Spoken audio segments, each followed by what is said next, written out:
comes to you right now? Oh, I think it's one that it's more broadly focused on what if a team like BYU, maybe we are the team, ends up being undefeated or ends up leveraging the new system. What do you think will happen?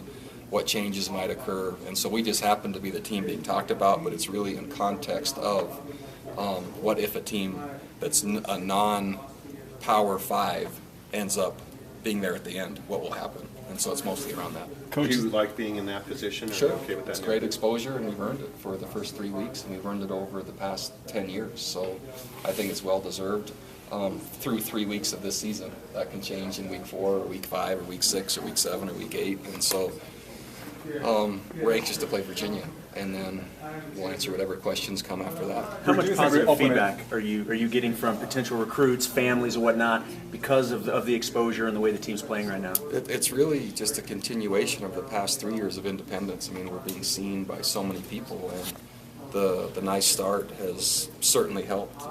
We have a lot of momentum going right now. Coach, how gratifying to see Zach Stout contributing at such a high level after coming back. Yeah, it's great, and it's a great reminder for us all, fans, media, coaches, anyone, to not write anyone off, to be pulling for them as they battle, as they struggle, and as they work their way back into reaching their goals and aspirations. And so a player that was removed from BYU is now back on scholarship, is now on track to graduation, is a starting player on our football team, and has improved his life through the education that he's received. And so it'd be fun to just have that acknowledged by maybe those that were doubtful along the way. What do you recall about when he contacted you about coming back? Had you written him off, or how did that? No, it was from the minute Zach left. It was, how fast can we get him back? This isn't an if, it's just when. And there was a clear deadline. No, a clear destination of this was going to happen, and he was determined for that to happen.